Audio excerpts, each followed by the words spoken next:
domain. It understands numbers and data. So if I want to, let us say, make use of this waveform, that means I want to work in frequency domain, then definitely I have to sample this signal in frequency domain. Mind you, I have to sample this DTFT in frequency domain. So now what we do? This interval of 0 to 2 pi, this is my interval of 2 pi. I divide this interval into capital N parts. Capital N is a number. I decide that number myself. Generally, that number is whatever is the number of samples in the sequence. For example, here, the number of samples in the sequence with which we started, this is 4. Capital N equal to 4. See, you must understand the difference between small n and capital N. Small n is a variable. It is acquiring the values -1, 0, 1, 2, whatever. Capital N is the number of samples here. So first sample, this is second sample, this is my third sample, and this is my fourth sample. Right? So I think the difference is clear. So generally,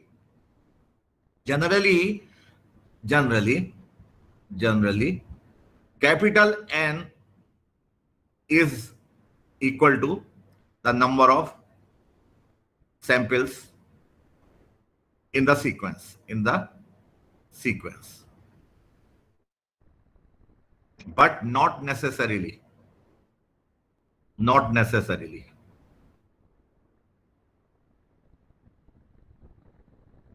I can take capital N to be more than whatever is the length of the sequence. If suppose I say that the length of the sequence I denote by capital L. Okay. Suppose I say that capital L is the length of the sequence. Length of the given sequence.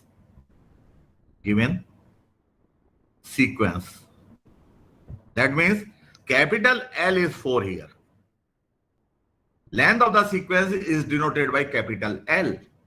So, in fact, the value, I said that I want to divide this interval of 2 pi into capital N segments. This capital N I can choose to be greater than or equal to capital L, or I can choose this N to be less than L. Both the options are available with me. Okay?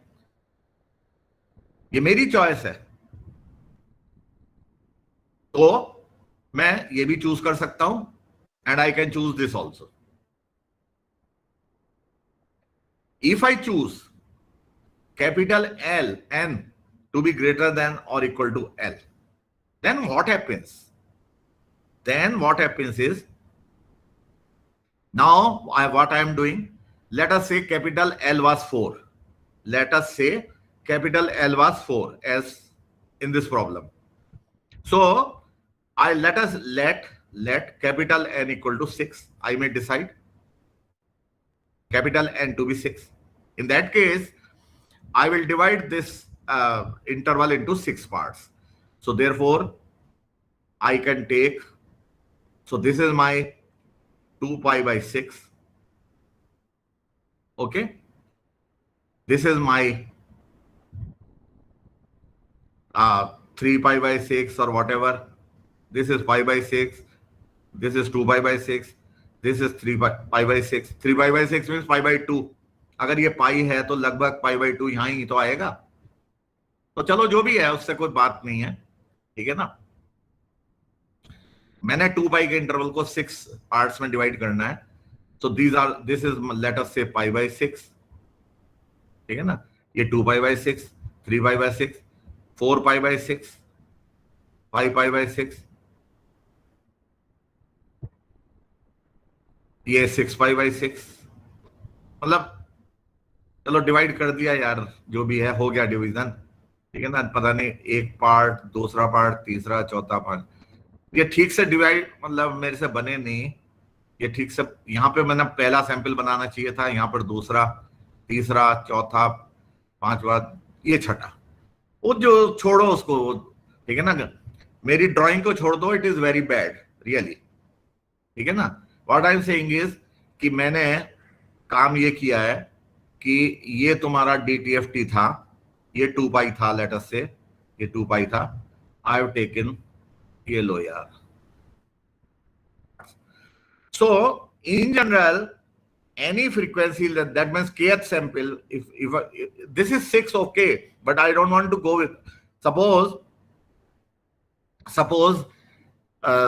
this 2 pi by n, that is the that is this interval, this or this or this, all these intervals are 2 pi by n, then the sample is this, then your DTFT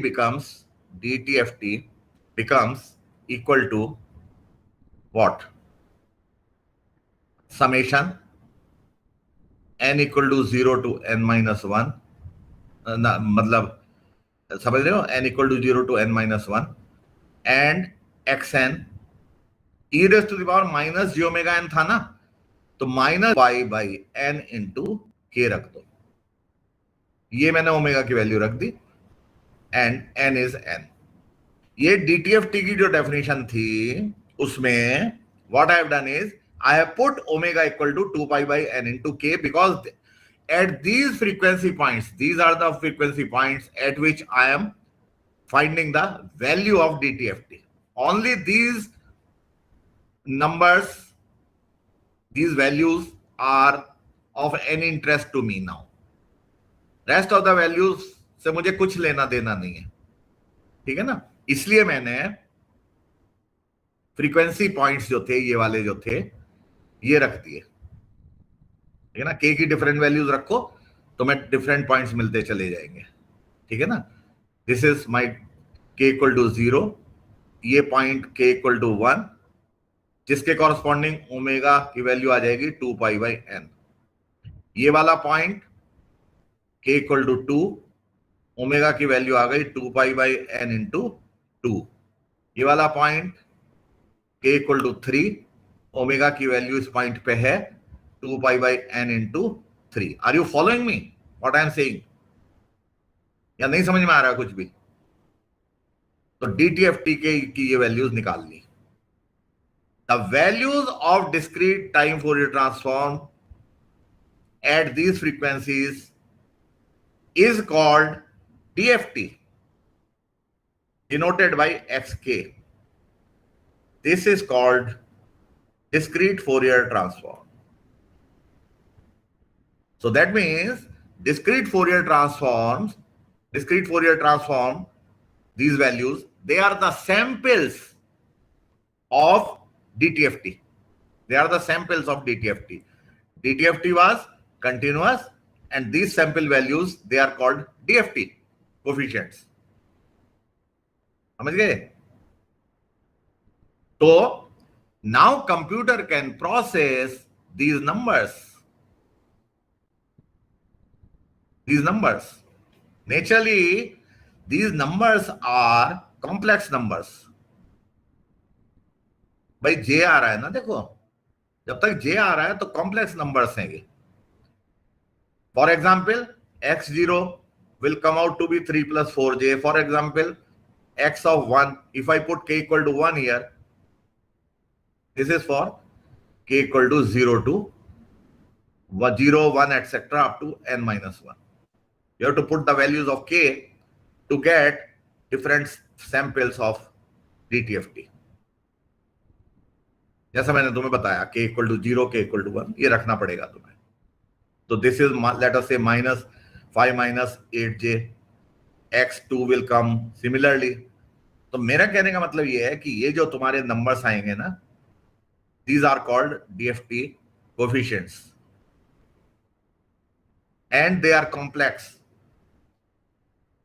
So each number will have a magnitude and an angle associated with it. Magnitude of x0 and angle of x0. Magnitude of x1 and angle of x1. So on, up to xn minus 1. Whatever n is. 6 ले रहे हो तो ठीक है, 6 लो, no problem. तो x5, capital x0 से capital x5 तक आ जाएंगे. ठीक है ना? This is what I am saying कि ये इसको बोलते हैं आपका डीएफटी. ठीक है ना? और and these are magnitude of this is important. Magnitude of this will be real numbers. Magnitude लेने के बाद तो कॉम्प्लेक्स नहीं ना बचेगा. It will be a real number which can go into the computer. तो कंप्यूटर जो है वो इनके साथ प्ले अराउंड करता है. ठीक है ना? They enter the computer. ठीक है ना? इनकी फाइल बनेगी and whenever this file is there then we say that DFT of the signal has been taken. Discrete Fourier transform of the signal has been taken. जो मैं तुमको ये बात बता रहा था, छोटी सी बात और रह गई. I told you that you can choose capital N to be greater than or equal to L, as in this case L equal to 4 and N equal to 6, or you can choose capital N to be equal to 3, which is less than or equal to L. मतलब आपका capital L 4 है, length of the sequence was 4. मैंने capital N means the number of segments in which this is to be divided. DTFT के जो samples लेने हैं तो 0 से 2 पाई के इंटरवल में कितने सैंपल्स लेने हैं वो कैपिटल N है. याद रखना, कैपिटल L सीक्वेंस की लेंथ है टाइम डोमेन में, और capital N number of segments हैं फ्रीक्वेंसी डोमेन में. क्लियर है? तो मैं ये कह रहा हूं कि you may choose capital N to be equal to be less than और इक्वल, लेस देन मतलब to be less than L. अब अगर हम लेस देन L जो है चूज करते हैं तो प्रॉब्लम क्या है? देखो प्रॉब्लम बता देता हूं तुमको तो छोटी सी. जब इतना सारे यहां तक आए हैं तो 1 मिनट और सुन लो बात को. भले ही बात बहुत ज्यादा काम की नहीं होगी अभी फिलहाल, लेकिन जिंदगी में काम आएगी. ठीक है ना? काम ये आएगी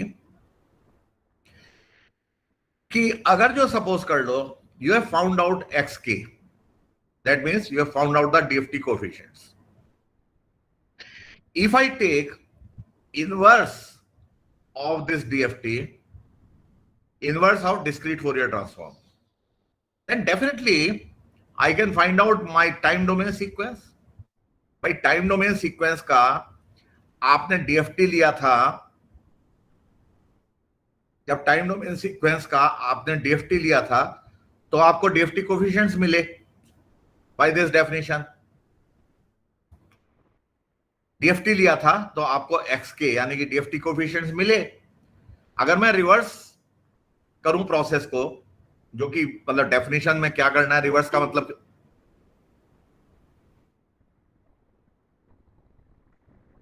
रिवर्स का मीनिंग ये है कि अगर मैं ये जो डेफिनेशन है इसकी उसको ये ऐसे लिख दूं, मतलब xn equal to 1 upon capital N summation, ये तो कोफिशिएंट है, ऐसे ही मल्टीप्लिकेशन में आता है कैलकुलेशन करने के बाद. ठीक है ना? k equal to 0 to capital N minus 1 xk into e raise to the power j, minus j नहीं अब j, 2 pi by n into k into n. ये था. ठीक है ना? इसमें मतलब मैंने माइनस j की जगह प्लस j कर दिया, और ये xn की जगह मैंने xk कर दिया DFT कोएफिशिएंट, और ये समेशन की लिमिट्स k इक्वल टू 0 से n माइनस 1 है. पहले n इक्वल टू 0 से था, अब k की लिमिट्स रखनी. भाई k की लिमिट्स रखोगे तभी तो k will run away. k की जब लिमिट्स रखोगे तो k भाग जाएगा. तो ये जो तुम्हारा राइट हैंड साइड है, ये एन का फंक्शन बचेगा ना, तभी तो एक्स एन आएगा जब लिमिट्स के की रखी जाएंगी तो, ठीक है ना। तो this is the definition of IDFT, this is called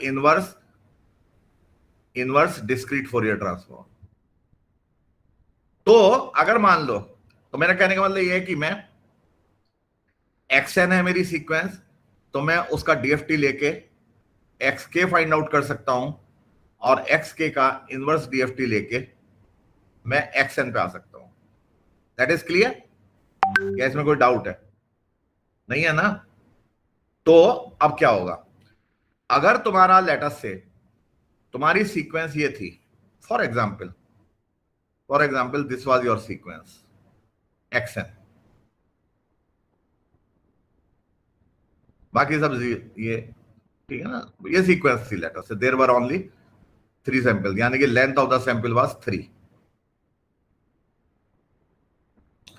suppose तुमने इसका डीएफटी फाइंड आउट किया, इसका डीएफटी फाइंड आउट किया, और तुम्हारा डीएफटी जो है ये के है, ये एक्स के का मैग्नीट्यूड है,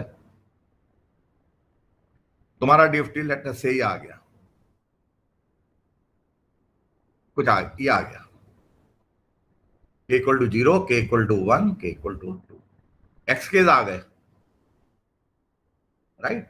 एक्चुअली ये एक्स के, जैसा मैंने कहा कि ये उसके वो होंगे सैंपल्स होंगे डीटीएफटी के, डीटीएफटी ये रहा होगा, उसके सैंपल्स ये आ गए जी 2 पाई तक। ओके, सो आ गए। If you take the inverse discrete Fourier transform of this fellow, ये जो तुम्हारा डीएफटी आया है ना, इसका इनवर्स डीएफटी ले रहा हूं मैं बाय दिस डेफिनेशन, जो लिखे मैंने, ये लिखा था इनवर्स डीएफटी की डेफिनेशन लिखी थी मैंने। तो मैं इसका अगर इनवर्स लेता हूं तो पता है क्या आएगा, ये आएगा,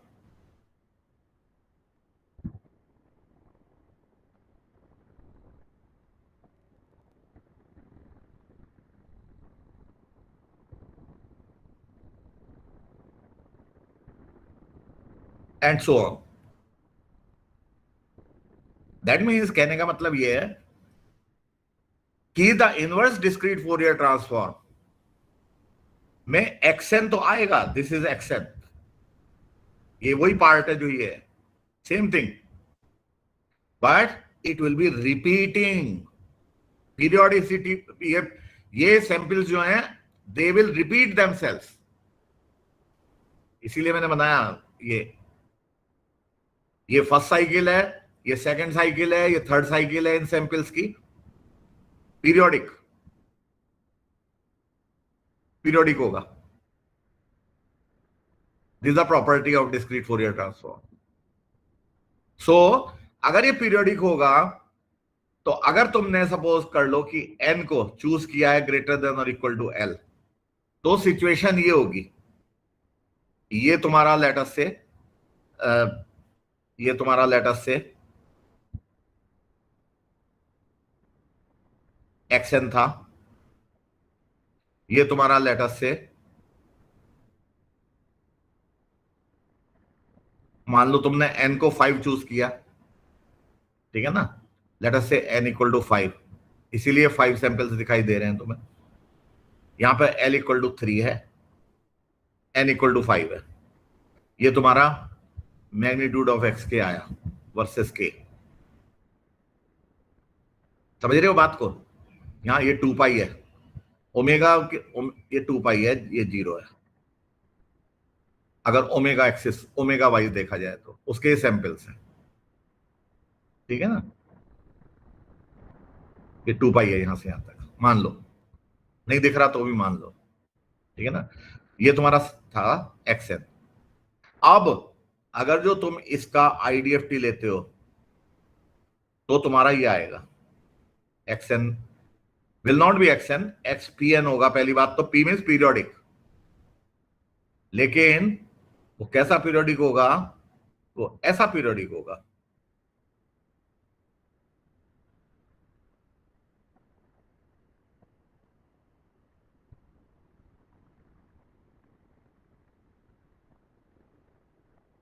ये ऐसे आएगा, मतलब कहने का ये है कि 3 ये बंदे, these 3 samples and 2 zero values, this pattern will repeat. ये देखो ये रिपीट कर रहा है, ये फर्स्ट साइकिल हो गई, ये सेकंड साइकिल हो गई, ठीक है ना। If you choose your n to be less than l, मान लो तुम कहते हो कि this was the sequence xn जैसा है, और मैं n को लेटर से 2 चूज कर लेता हूं, कैपिटल L तो 3 है, n को 2 चूज कर लेता हूं, दैट मीन्स देर आर, ये तुम्हारा मान लो DTFT था, तो तुमने 2 सैंपल्स ले लिए, एक ये, दैट्स ऑल। उसके बाद तो रिपीट करेगा ना, these are the 2 samples you have taken, n equal to 2 है। तो जब इसका तुम IDFT लोगे तो दैट विल बी दिस, मैंने थोड़ा सा गलत बना दिया,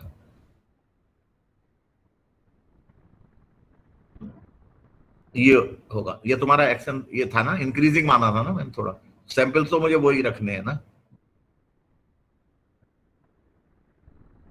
ये लो, ये होगा। दैट मीन्स हुआ क्या कि you have chosen n to be less than l, ठीक है ना, l वाज 3, n इज 2, तो तुम्हारा जो ये XPN जो आया IDFT लेके, इसमें 2 सैंपल्स ये जो है, these 2 samples are same as they were in the original signal, ठीक है ना। उसके बाद में ये रिपीटिशन शुरू हो गया, that means the third sample, this one, ये this is missing, the third sample of xn, third sample of xn is missing. 2 के बाद में रिपीटिशन शुरू हो गया, this is lost. This phenomena is called aliasing. Have you heard the name of this word in your life? Aliasing. ये signal processing में भी आएगी, इमेज प्रोसेसिंग में भी आएगी।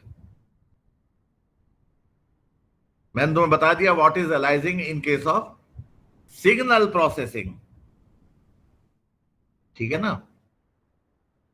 जब भी तुम किसी सिग्नल को whatever is the required rate of its sampling, Nyquist तुमने सुना होगा, Nyquist criteria, वो बता रहा हूं तुमको। Nyquist said that there is a particular rate of sampling a signal which you should keep. You can sample at more rate than that, but you cannot sample at a rate lesser than that. Here you did what you did, you made a mistake. This x omega, which was this was sampled at a rate which is very small. Samples के बीच का distance जो है इतना ज्यादा कर दिया आपने, number of samples per unit frequency इतने कम कर दिए कि आपकी टाइम डोमेन में अलाइजिंग शुरू हो गई। यही बात, this same thing is true when you sample A signal in time domain. अगर तुम्हारे पास एक XT है, ये सपोज कर लो कोई XT है, ठीक है ना, versus time, you are sampling this signal, you are taking the samples of this signal, ये सैंपल्स हैं इस सिग्नल के। If you are sampling this signal at a rate which is less than a particular rate, so many samples should be there and you are not maintaining that criteria, then क्या होगा, there will be aliasing in the signal. जो frequency domain में आप convert करके पहुंचोगे, सारा घपला हो जाएगा, ठीक है ना। तो चाहे फ्रीक्वेंसी डोमेन में सैंपलिंग करनी हो, चाहे टाइम डोमेन के सिग्नल की सैंपलिंग करनी हो, please keep track that it should not be under sampled. Under sampling का मतलब ये है, sampling rate should be more than a particular threshold value, that is called Nyquist rate, ठीक है ना। तो अगर मैं पूरा सैंपलिंग आपको पढ़ाऊंगा करवाऊंगा तो इसमें तो कई एक लेक्चर और लग जाएगा, लेकिन क्योंकि यहां पर मुझे तुम्हें डीएफटी इंट्रोड्यूस करना था, डिस्क्रीट फोरियर ट्रांसफॉर्म क्या होता है, तो मैंने एलाइजिंग भी तुम्हें बता दिया उसके साथ साथ, ठीक है ना। लेकिन चलो अभी फिलहाल aliasing is not the our subject of discussion. You understand what is discrete Fourier transform. अगर तुमको ये पता लग गया डिस्क्रीट फोरियर ट्रांसफॉर्म क्या है, तो बल्ले बल्ले है. This is discrete Fourier transform. Definition wise this is this. Physically मैंने तुम्हें बता ही दिया, ठीक है ना, कि these are discrete Fourier transform. They are the samples of the discrete time Fourier transform. So first, whenever there is a time domain signal, you take the discrete time Fourier transform. अगर discrete signal है तो continuous में चक्कर नहीं है कोई. continuous में देखो, and another is discrete Fourier transform. And discrete Fourier transform are the samples of discrete time Fourier transform. तो इसलिए यहां जो झगड़ा था वो झगड़ा मैंने तुम्हें थोड़ा सा बताया है. अब तुम you can understand this definition easily. Discrete Fourier transform of an image fxy. तो देखो टाइम डोमेन के पैरामीटर्स हैं एक्स वाई. यहां पर तो यहां पर इसको एक्स वाई नहीं कहते, मतलब टाइम डोमेन नहीं कहते, स्पेशल डोमेन कहते हैं, कि this signal is in special domain, not time domain. तो anyway, that special domain signal fxy is being converted into frequency domain. ठीक है ना, फ्रीक्वेंसी तो फ्रीक्वेंसी डोमेन है. And this is the definition of Fourier discrete Fourier transform, DFT. देखो वहां just like you used to write xn there, this is equivalent to xn, this is equivalent to your xn, and then e raised to the power minus j 2 pi by capital N into k or sample number. That was the thing, and this thing was तुम्हारा जो discrete Fourier transform है उसमें n equal to 0 से लेके n-1 तक तो x के आ जाता था. ये बात थी ना. अब तुम इसको देखो, in place of xn you have fxy, e raised to the power minus j वैसे ही है, 2 पाई वैसे ही है, और ये जो kn by कैपिटल N है ना, ये चीज, this has been broken into two parts because it's a two-dimensional signal. So this k into n divided by capital N, that has been broken into two parts. One is this, another is this. इसके दो parts हो गए. लेकिन बात वही है, तुम देख लो, k is the thing which is telling you about the sample number of the DFT. DFT का कौन सा सैंपल, ठीक है ना, k is for that. तो यहां पर उसकी जगह पे u है या v है. x एक्सिस के अलोंग u है सैंपल नंबर, और y एक्सिस के अलोंग v है सैंपल नंबर. n जो है that is equivalent to your x या n is your equivalent to y, क्योंकि वो टाइम डोमेन पैरामीटर था. xn मींस टाइम डोमेन से आया ये. तो यहां पर टाइम डोमेन से क्या चीज आई है, x and y, space domain से जो आए. और कैपिटल N की जगह पे, मतलब टोटल सैंपल, उसकी जगह पे total pixels in the x direction, total pixels in the y direction. m/n की इमेज है ना आपकी. तो ये kn बाई कैपिटल N को दो पार्ट्स में तोड़ दिया, ux by capital M plus vy by capital N. बाकी सब कुछ सेम है, ठीक है ना. तो अगर तुम्हें थोड़ा सा क्लियर हो गया हो कि how DFT of an image is calculated by this definition, it's only mathematical pure. और इसके बाद जो एफ यू वी आएगा, नेचुरली वो एक कॉम्प्लेक्स होगा, complex function of u and v, ठीक है ना. तो u जो है वो ये एक्सिस u है फ्रीक्वेंसी डोमेन में, और इस एक्सिस का नाम v होता है फ्रीक्वेंसी डोमेन में। जस्ट लाइक टाइम डोमेन में ये x है, ये y है, इमेज के लिए भाई, वैसे नहीं, कोऑर्डिनेट ज्योमेट्री नहीं बता रहा मैं आपको, इमेज ज्योमेट्री बता रहा हूं। इमेज में तो ये x एक्सिस है, ये y एक्सिस है, इसीलिए डीएफटी ऑफ द इमेज के लिए ये u एक्सिस है, ये v एक्सिस है, रिमेंबर, कॉरस्पॉन्डिंग है, ठीक है। तो ये बात हो गई, तो हम कैलकुलेट कर लेंगे ये। और ये डेफिनेशन है भैया इनवर्स डीएफटी की, देख लो इसको भी, चेंजेस देख लो इनवर्स डीएफटी में, ये प्लस साइन है, यहां पर आपको डीएफटी ऑफ द इमेज रखना पड़ता है, नंबर्स मतलब दो नंबर्स, ये नंबर्स हैं, ठीक है ना। और समेशन की लिमिट्स जो हैं अब एक्स और वाई नहीं है, यू एंड वी है, यू एंड वी। ऊपर m-1 n-1 सेम है जैसे यहां था, यहां पर भी x इक्वल टू 0 से m-1, y इक्वल टू 0 से n-1। तो similarly here u equal to 0 से m-1, v इक्वल टू 0 से n-1, और 1/mn जो है ये कैलकुलेशन में आ जाता है, इसको याद कर लो, ये मल्टीप्लाइड बाई कांस्टेंट है m इंटू n, पता है m क्या है, n क्या है आपको, ठीक है ना। और अगर सपोज कर लो एक इमेज थी, जैसे मैंने बताया आपको कि दिस वाज fxy इमेज, ये पिक्सेल्स की इंटेंसिटी है, ये m/n की इमेज है, तो जब आप इसका डीएफटी लोगे इमेज का, that will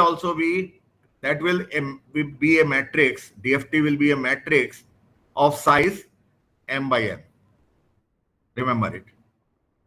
अगर आपकी स्पेस डोमेन में इमेज जो है उसका साइज mn है, m/n है, तो फ्रीक्वेंसी डोमेन में जब आप डीएफटी कैलकुलेट करोगे तो दीज नंबर्स विल कम, ये एंट्रीज हैं इसकी, मैट्रिक्स के एलिमेंट्स हैं, तो they will be m rows and n columns in this matrix,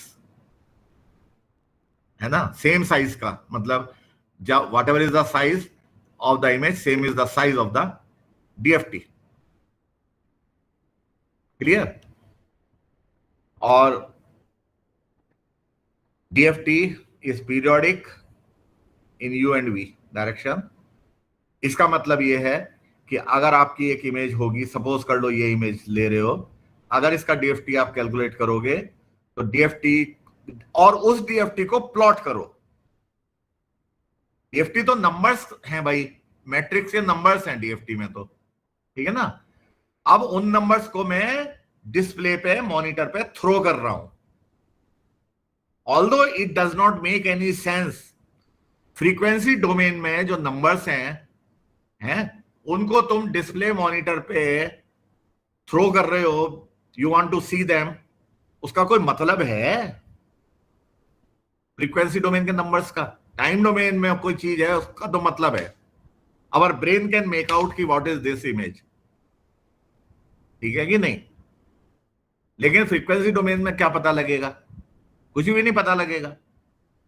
लेकिन फिर भी हम देखना चाहते हैं यार कि डिस्क्रीट फोरियर ट्रांसफॉर्म जो है वो कैसा होता है, तो इसलिए हम उसको डिस्प्ले पे उसकी इमेज बनाते हैं।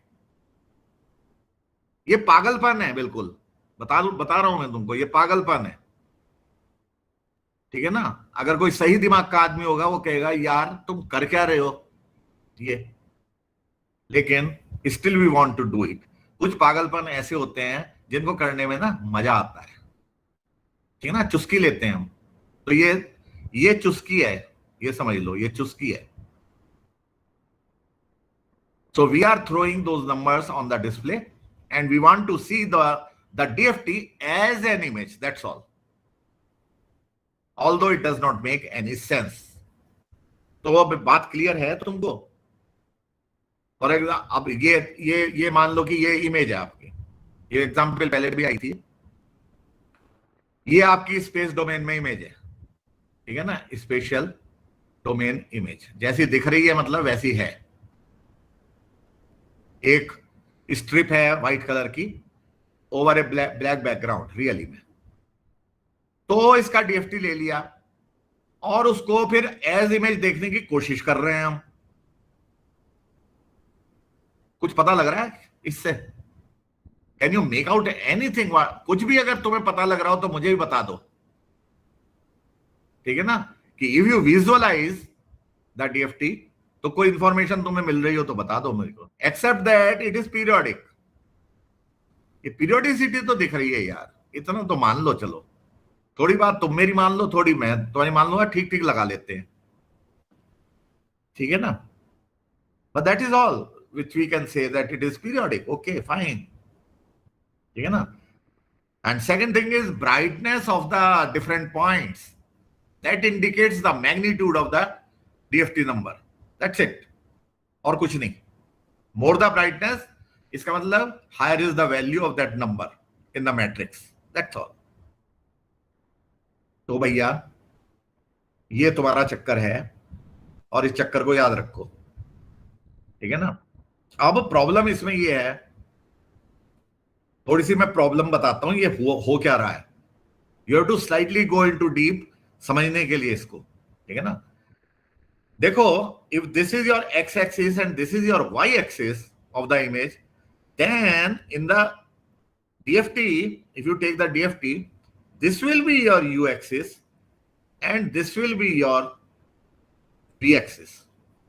In fact, to start with, इसको छोड़ दो, ये ठीक है ना? ये अंदर क्या है, अंदर क्या है उसको छोड़ दो।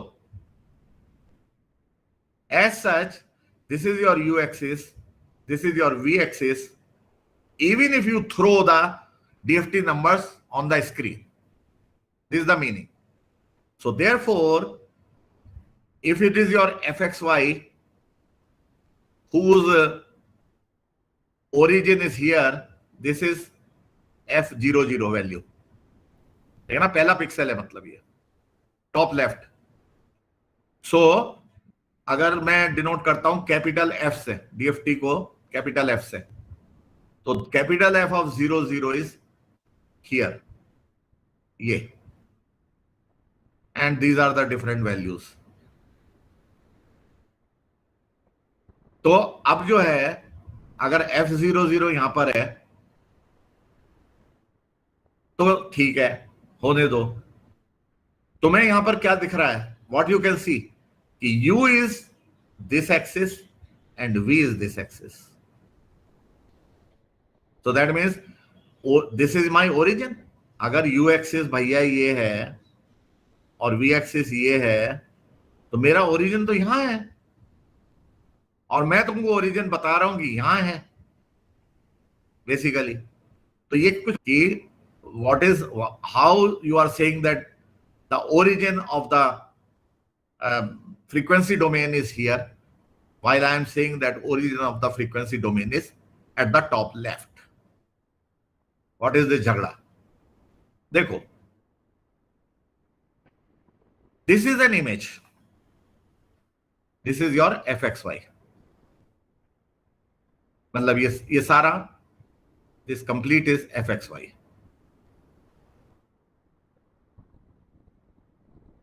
ठीक है ना? And I have taken the Fourier transform of this. I have taken discrete Fourier transform of this image, this image. ये आ गई discrete Fourier transform, ये आ गया। Do you see anything here at the four corners? मुझे देख के बताओ कि कुछ फोर कॉर्नर्स पे कुछ हो रहा है, लग रहा है तुमको कि कुछ है चक्कर at these four corners? What is the चक्कर? कुछ तो बता दो यार।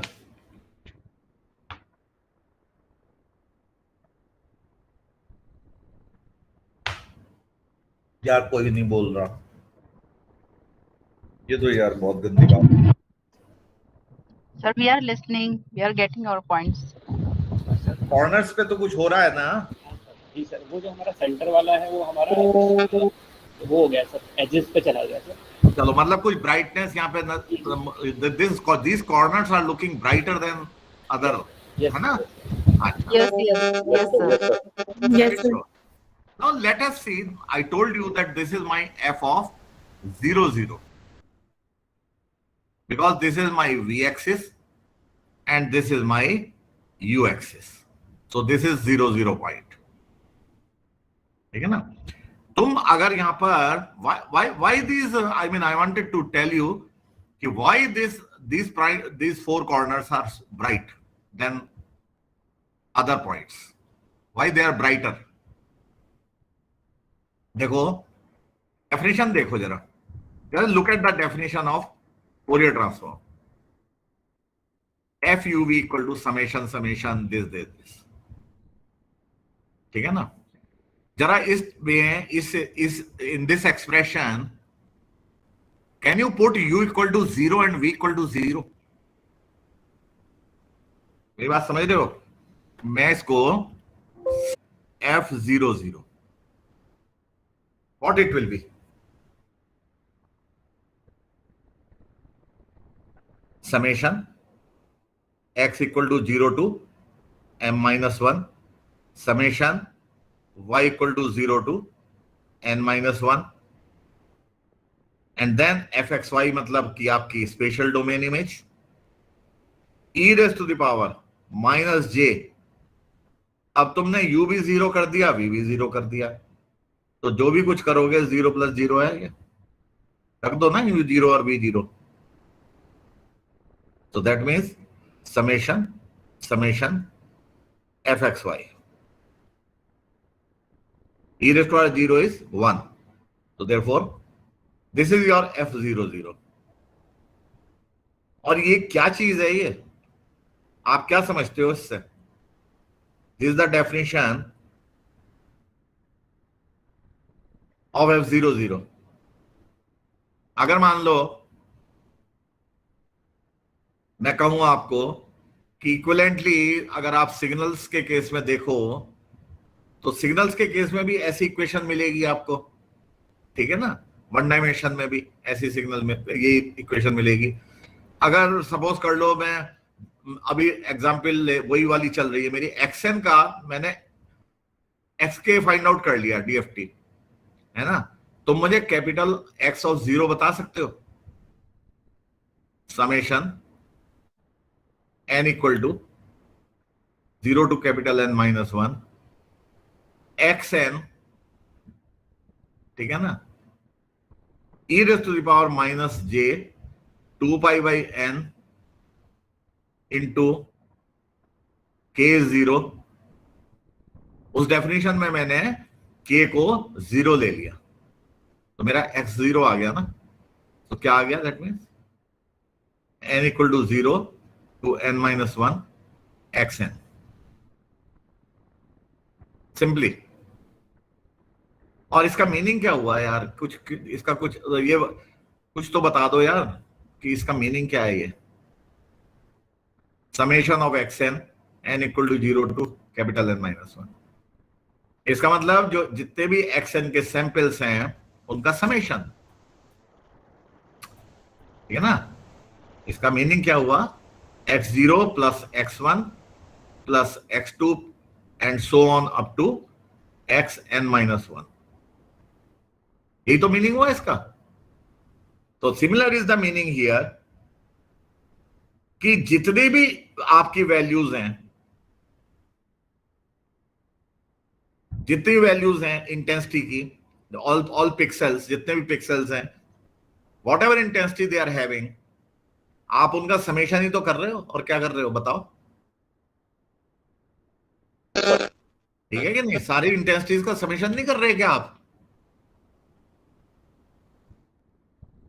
ठीक है, ये तो बात क्लियर है. अब अगर है ना, अब अगर मैं आपसे ये पूछूं what is the average brightness of an image, suppose मैं आपसे एक छोटा सा क्वेश्चन पूछता हूं कॉमन सेंस का, what is the average brightness of an image. आप उसको अगर मैं पूछूं find out the average brightness of the image, तो कैसे निकालोगे आप? सोच के बताओ. अच्छा, कॉमन सेंस है। एवरेज इंटेंसिटी, एवरेज ब्राइटनेस एक ही बात है ऑफ एन इमेज। क्या करोगे उसके लिए, कुछ तो बता दो।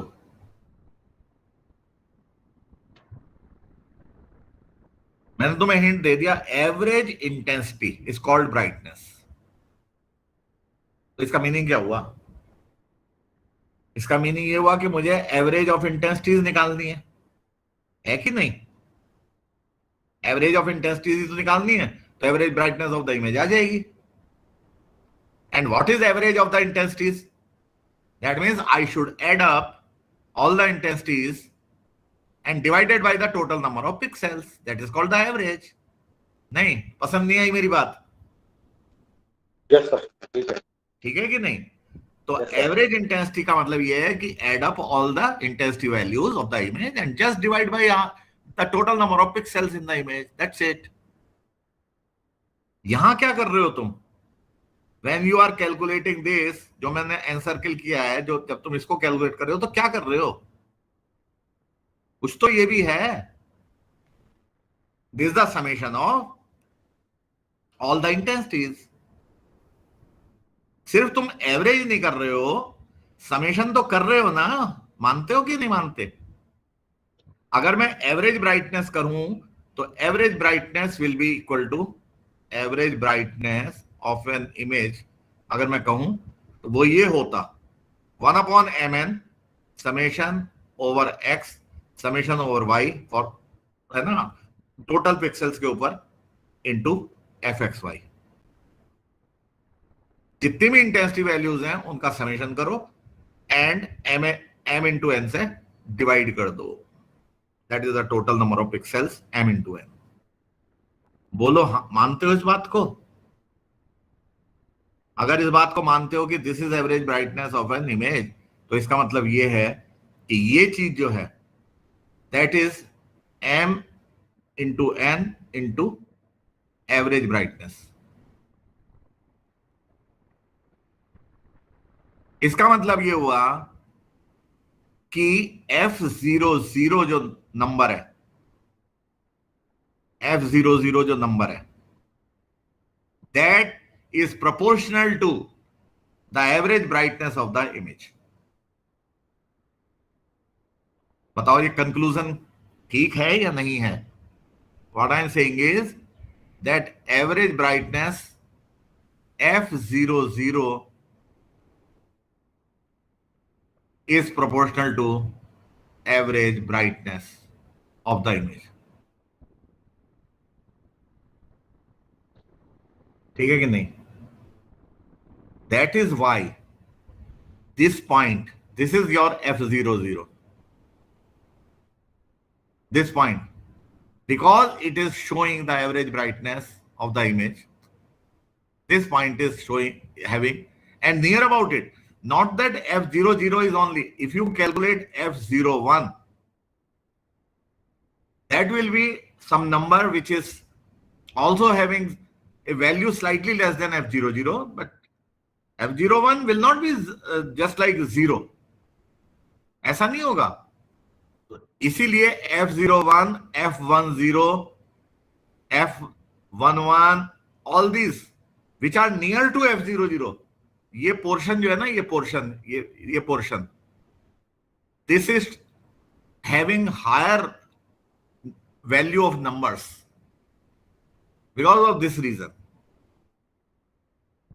ठीक है ना? f00 तो प्रोपोर्शनल है ही। These are also not zeros, they also have certain value which is more than the rest of the this thing। अगर f50-50 फाइंड आउट करोगे तो f50-50 जो है वो that will come out to be very less। This is f50-50, let us say this value is f50,50, 50th row 50th column। ठीक है ना? तो ये, तो because the average brightness of the scene of the image is concentrated here, so therefore this is looking brighter। Now what is happening I told you that this thing, whenever you take the Fourier transform DFT of an image, that is periodic. आपने कहा था कि ये periodic होता है, यहाँ पे लिखा भी है देखो, DFT is periodic in U and V. So that means if there is an image, then its Fourier transform will be something like this. That Fourier transform, this is the image in space domain. Its Fourier transform will be this. In fact, this is Fourier transform, this portion. But this Fourier transform is repeating itself. So therefore, this is the replica of the Fourier transform here. This is one cycle of Fourier transform. Similarly, this is one cycle of the Fourier transform. This is one cycle of the Fourier transform. और भी होंगी. This is. ये सब जो है Fourier transform की cycles हैं. Because it is periodic. This way also there will be. समझ लो बात को. तो हम क्या कर रहे हैं? Because this is F00, this is F00, you know.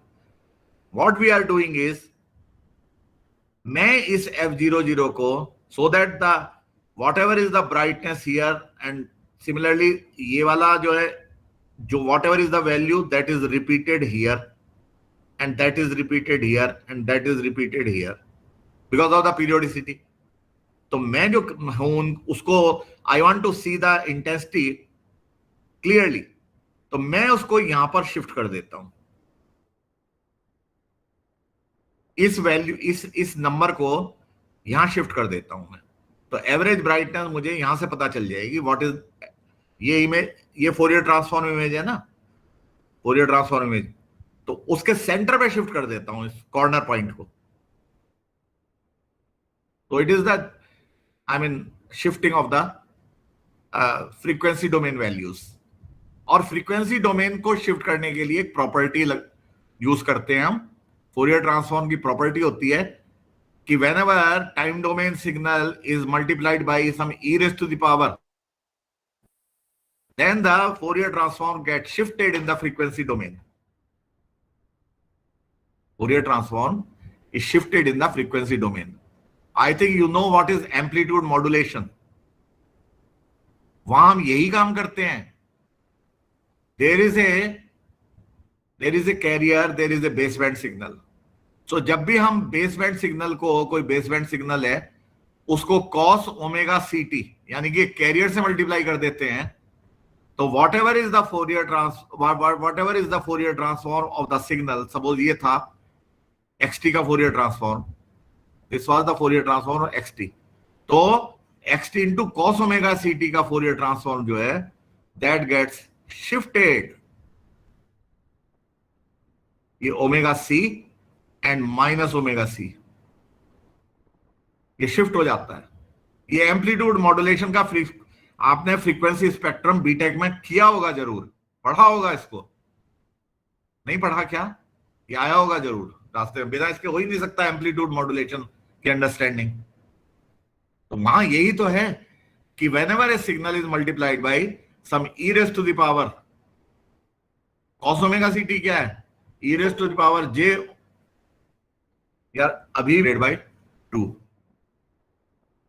तो इसका मतलब whenever a signal is multiplied by e raised to the power j something, then there is a shifting of the Fourier transform at this frequency. Same बिल्कुल यहां पर image को हम जो है इमेज का जो Fourier ट्रांसफॉर्म है, that we want to shift. तो उसके लिए हम सिग्नल को मल्टीप्लाई करेंगे by a number. So this is that number. और अल्टीमेटली इसको जब हम करते हैं तो हम शिफ्ट करना चाह रहे हैं इस पॉइंट पे. इस पॉइंट के कोऑर्डिनेट्स हैं m/2, n/2. अगर तुम्हारा ये m/n है फोरियर ट्रांसफॉर्म का साइज, तो I want to shift to m/2, n/2, right at the middle. ठीक है ना? तो शिफ्टिंग अमाउंट जो है वो पता है मुझको कहाँ शिफ्ट करना है, तो दैट बॉइल्स डाउन टू, अगर इसको यहाँ पर रखोगे अमाउंट ऑफ शिफ्ट को, तो that boils down to -1⁻x। तो x एक्सिस वाइज इतना शिफ्ट हो जाएगा। If you multiply your image, if you multiply a function by -1⁻x, then whatever was the Fourier transform with this fellow fx, that gets shifted by n so much in the x direction, and similarly in the y direction you can find out. So ultimately इसका result ये होता है कि whenever a signal is there, multiply that signal initially by -1⁻x plus y. If you multiply by -1⁻x plus y, all the numbers of the intensity values, all the intensity values of the signal, you multiply by -1⁻x plus y, where x is the x coordinate of the pixel and y means y coordinate of the pixel. उनकी values अगर तुम रखोगे, multiply करोगे, new intensity values will come, and उसका जो Fourier transform होगा, उसका जो f00 होगा ना, वो यहाँ होगा सेंटर पे। तो it is all about bringing the corner point two the centre so that average brightness of the image is reflected by the centre value. That's it, average brightness is shifted here. तो इसलिए अब आप समझ लो कि ये लिखा है, देखो f00 is called the DC component. DC component means वही average brightness of the image is called DC component, ठीक है ना। तो ये एक मैथमेटिक्स है जिसको मैं बताना चाह रहा था आपको। तो अब आपने क्या किया, इमेज को जब तुम -1⁻x plus y से मल्टीप्लाई करके फिर फोरियर ट्रांसफॉर्म लेते हो, तो ये जो आपको सेंटर दिख रहा है ना, ये पॉइंट जो है यहां शिफ्ट हो गए, ये पॉइंट शिफ्ट हो गए भाई। Average brightness is being seen by the centre this thing value.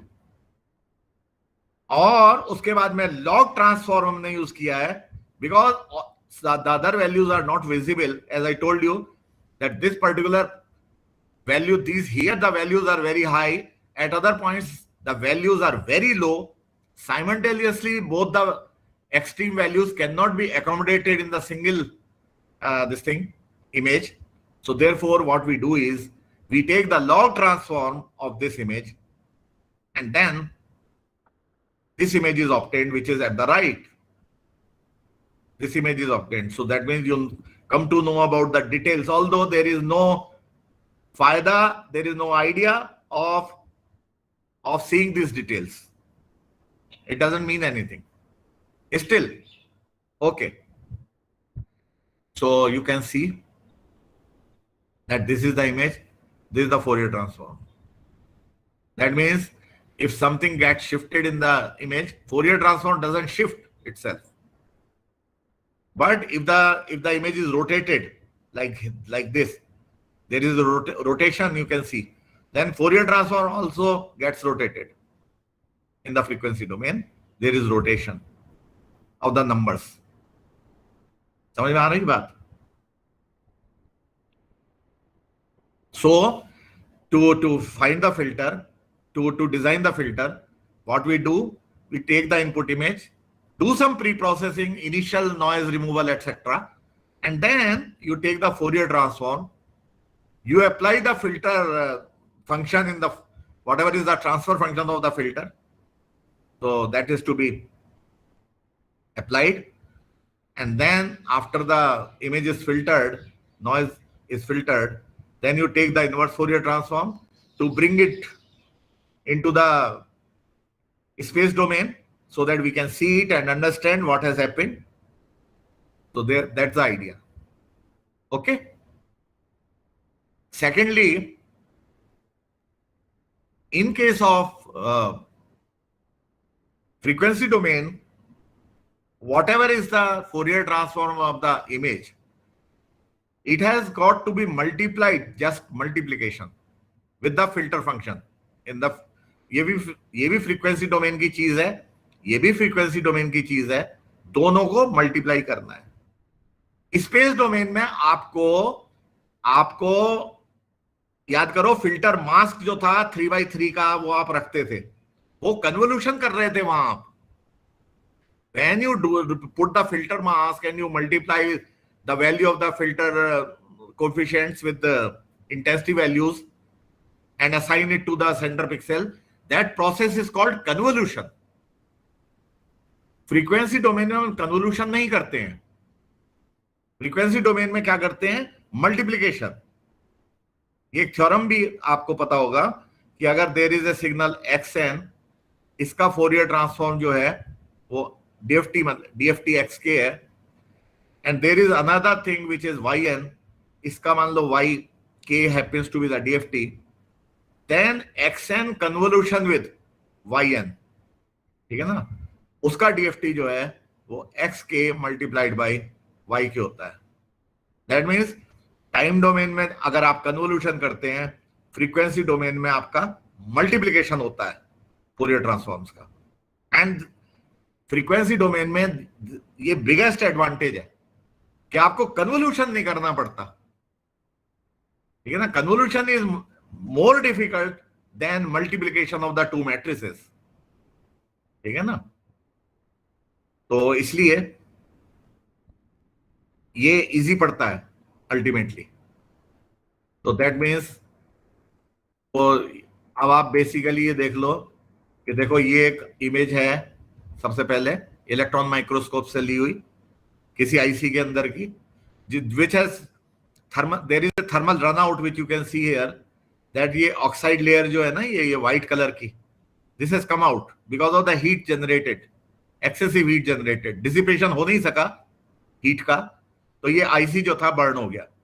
तो this is showing the burning of the IC. तो this is what happens when IC Burns.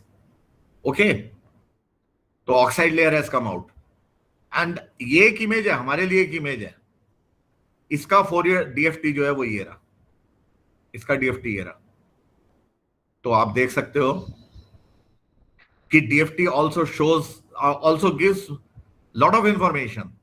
See, whatever these lines are, ये जो grooves है ना, ये grooves देख रहे हो आप, grooves where I am running my pen, this है ना, ये स्टाइलस को मैं रन कर रहा हूं अपने, ये वाले grooves, उनका फोरियर ट्रांसफॉर्म जो है ना वो ये रहा, ये वाला जो है 90 डिग्री शिफ्टेड होता है हमेशा फोरियर ट्रांसफॉर्म टाइम डोमेन से, ये रहा. और इसी तरह से if you look at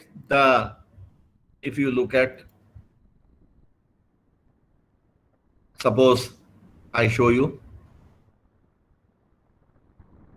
आप ये देखो कि ये वाला जो ग्रूव्स है ना, ये लाइंस हैं इस टाइप की, ये लाइन है, ठीक है ना, जो इस डायरेक्शन में, उनका फोरियर ट्रांसफॉर्म जो है ये है. This line indicates the Fourier transform of that. और ये जो ऑक्साइड लेयर आपको दिखाई पड़ रही है, ये ऑक्साइड लेयर, इसका फोरियर ट्रांसफॉर्म ये रहा, देखो, कैन यू सी दिस, ये लाइन जो है ये इसके कॉरस्पॉन्डिंग है. तो कहने का मतलब ये है कि although frequency domain is an abstract thing, but still if you are experienced enough, then you can draw certain conclusions by looking at the Fourier transform also, ठीक है ना, called the frequency response या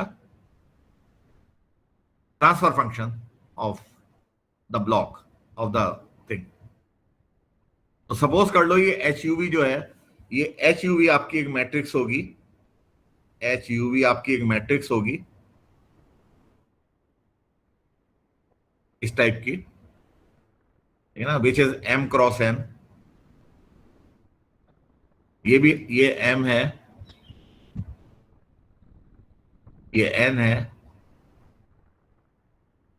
उसी size की हमने एक matrix ली है, और इसका जो ये वाला एलिमेंट है ना, ये 0 है, ऑल अदर्स आर 1. मान लो ये एक मैट्रिक्स है, बात समझ में आ रही है?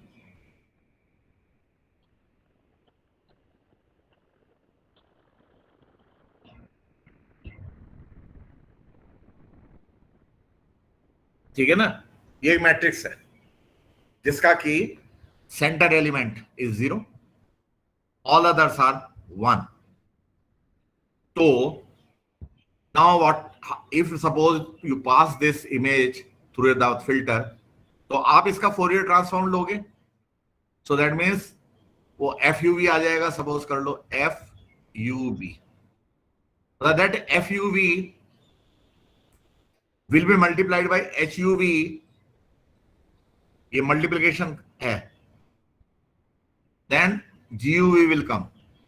GUV आउटपुट का इमेज, आउटपुट जो इमेज है उसका फोरियर ट्रांसफॉर्म आएगा when you multiply FUV with HUV. This is multiplication. Mind you, ये मल्टीप्लिकेशन का साइन है मैटलैब का. मल्टीप्लिकेशन, कन्वोल्यूशन नहीं समझ लेना इसको, ठीक है ना. कन्वोल्यूशन थोड़ा नीचे बनता है यहां पर, अगर बनता भी है स्टार से, ऑल्दो उसके लिए स्टार सिंबल जो है ना वो ज्यादा ठीक नहीं है. ये सिंबल बनाना चाहिए कन्वोल्यूशन के लिए, but still this is multiplication specific. तो अब क्या होगा, what do you think? FUV भी एक मैट्रिक्स है भाई. Fourier transform of the image that is also a matrix of size m/n, और ये भी एक मैट्रिक्स है HUV भी. तो definitely when the two get multiplied element by element, ये जो मल्टीप्लिकेशन है ना ये एलिमेंट बाय एलिमेंट होता है. That means it is called array multiplication, not the matrix multiplication, rather the array multiplication.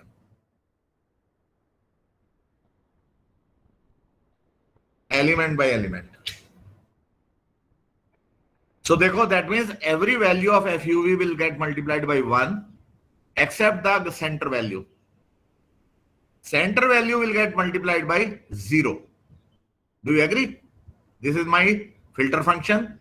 This is my frequency DFT of the input image. So the center value will get multiplied by 0. So that will be 0. इसका मतलब जो GUV आएगा उसमें बाकी elements तो same होंगे, which are, यानी कि ये वाला एलिमेंट, ये वाला f of 0 1 and so on, लेकिन ये एलिमेंट डेफिनेटली 0 आएगा. अदर्स जो हैं ये F00 will get multiplied by 1, so it will remain same. This entry will remain same. All the other entries of this will be this FUV, but the center element will be 0. और जब center element output image है ना, which is इसका GUV तो आ गया, GUV के बाद में इसका IDFT लूंगा मैं, IDFT लूंगा तो मेरा GXY आ जाएगा, output image in space domain आ जाएगी. वो ये शो की हुई है GXY. तो अब तुम्हें समझ में आया कि why this is looking black to you. Black जो है एवरेज ब्राइटनेस इंडिकेट कर रहा है. इसका मतलब ये समझ मत लेना कि this will become completely black. There are other elements also which are contributing to the brightness. इनकी और वैल्यू, और भी तो नंबर्स हैं यार, ठीक है ना. उनको भी तो मैं प्लॉट करूंगा, यहाँ पे शो करूंगा. उनकी वजह से तो कुछ ना कुछ मैग्नीट्यूड जो है कंट्रीब्यूट हो रहा है, लेकिन मेन कंट्रीब्यूशन जो है एवरेज ब्राइटनेस को वो सेंटर एलिमेंट का होता है, और इसीलिए this is looking black to you.